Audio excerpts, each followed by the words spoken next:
This might come as a surprise, but I'm not from around here. I'm one of the millions of people in the Atlanta area who started out somewhere else, not Georgia, not the South, and really didn't expect or plan to be here. But here I am and loving it here. I don't know what the ratio is, but I'd wager that those of us who live inside the perimeter, who are not Southerners, might soon outnumber those who are, if we haven't already. By a show of hands, how many of us here tonight grew up somewhere other than down south? There you have it. If this keeps up, Atlanta might not be in the South much longer. You know the joke. Once you leave Atlanta, you suddenly find yourself in Georgia. It's different out there. Now, as a transplant, as an outsider, as a Yankee, I've noticed some things. I've noticed that when Southerners meet and are connecting and getting to know each other, you might hear one Southerner ask another Southerner, "Where are your people from?" You ever hear that question? Where are your people from? Nobody says that up north. We don't even know where to start with that one. Where are my people from? What people you're talking about? I'm not one of those people who says, I'll have my people talk to your people. Who are my people? I've also noticed that when Southerners say, "Bless his heart," it sounds really nice, but they don't always mean it.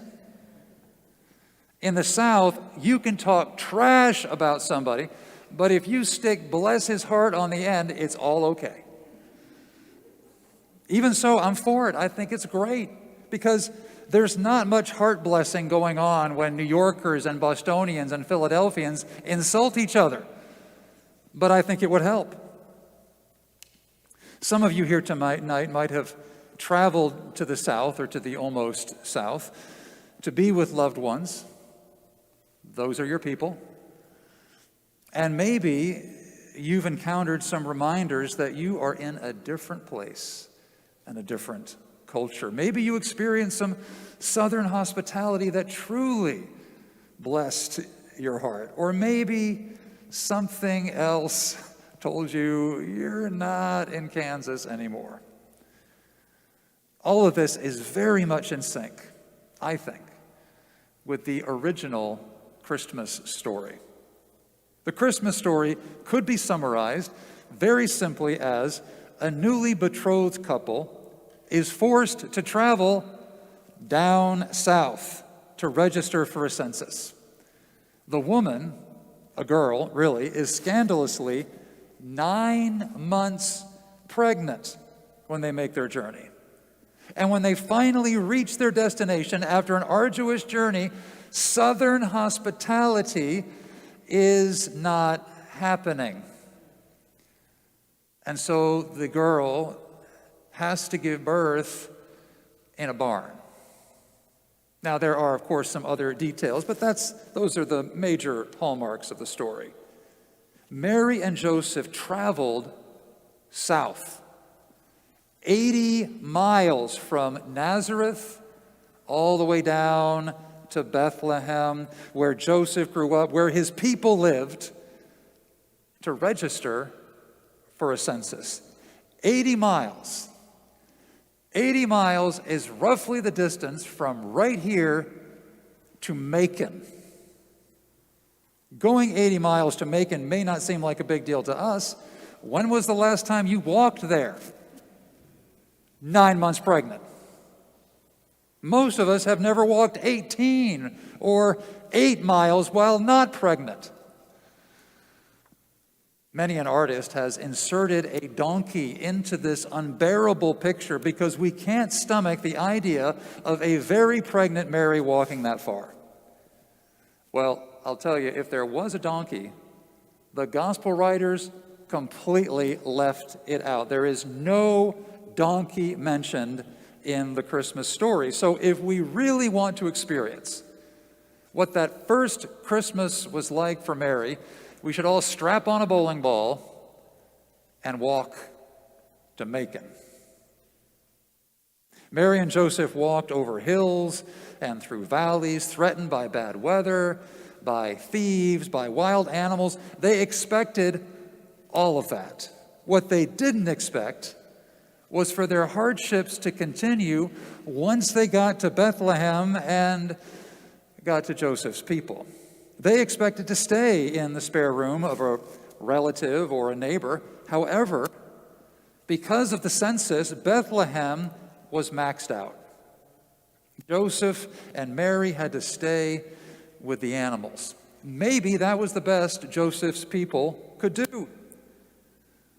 Or maybe something else was going on.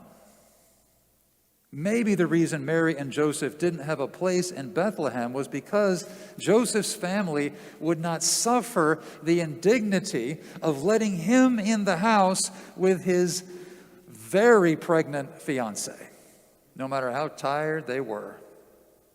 It was a lack of grace, not a lack of space. There might have been room in the house, but maybe not so much room in their heart.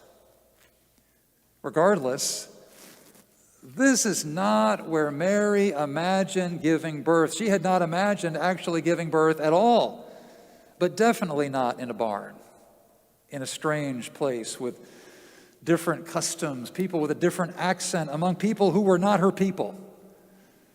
It was all very unexpected, a terrible interruption. But they weren't the only ones whose lives were interrupted by the unexpected. The shepherds were following their routine, working the midnight shift, when this band of angels appears and tells them to go to Bethlehem to find a king in a feeding trough. That was unexpected. That was an interruption. The Magi were studying the stars, which is a really good job for people who like order and predictability, when they saw an astrological anomaly and decided to saddle up and go see what was it all about. That was an interruption too. We know something about interruptions, don't we? We're all carrying heaviness and dread, despair and grief from the disruption of this new variant of COVID we didn't quite expect. But even before COVID interrupted our lives, including our holidays, holidays were often a difficult time because something often interrupted and butted in on that warm holiday glow we were promised. It might have been sickness, death, divorce, loneliness, family distress, financial worries. We could all swap stories of jingle hell at some point in our lives. Even under the best circumstances, there's always a little something that fails to meet our expectations. There's always something that threatens to interrupt and disrupt our best laid Christmas plans. I've come to believe that is just the way it is, because that's the way it was. The first Christmas was not all mistletoe, hearts all aglow, comfort and joy, the most wonderful time of the year. It was one interruption after another. Christmas is not only full of interruptions, it is an interruption. The most wonderful, loving interruption of all. It is about God breaking in and breaking up our expectations and doing something new. This is not only true for Christmas, it's true for everyday interruptions. Sometimes the whole course of our lives hinges on interruptions, things we just didn't plan. Who could schedule the moment you first fell in love? Or the first big break of your career, or your child's first steps, or your grandchild's first words? You can't put moments like that onto your appointment calendar. This is also true for heartbreaking interruptions. Who would want to schedule the death of a loved one, the loss of a job, the financial setback, the diagnosis? After a birth story like his, it should come as no surprise that Jesus was a great interrupter. As an adult, Jesus had a habit of breaking in and butting into people's lives unexpectedly. Jesus called fisher folk from their nets and a tax collector from the office. Jesus interrupted a woman's daily routine of drawing water from a well. He interrupted a wedding with more wine. He interrupted the laws of nature with healings. He interrupted the status quo of political and religious life. He interrupted the power of evil on the cross and on Easter morning. Every time we mention what year it is, we bear witness to the unexpected interruption of love incarnate in human history. So this Christmas, as the interruptions come, COVID and whatever else, let's not see them as obstacles to Christmas. Let's see those interruptions as Christmas itself. A Christmas interrupted is the way it was meant to be because that's the way it was. That's what it is. So much depends on how we receive holy interruptions. What if, when God butted into Noah's life, Noah said, "No, God, I don't do boats and floods and all that. I'm just not into that. No, thank you." What if Abraham and Sarah had said, "No, thanks, God. We're enjoying our retirement. We've got other plans. Can't be bothered with your mission." Or if Moses had complained, "God, I don't do advocacy and politics." What if Job had said, "God, I don't do suffering." Or if Mary had said, "No, thanks, Gabriel. I don't do virgin births. By the way, that's impossible." What if Joseph had said, "No, thank you, Lord. I don't do alternative families"? Who knows what might be at stake when God butts into your Christmas this year?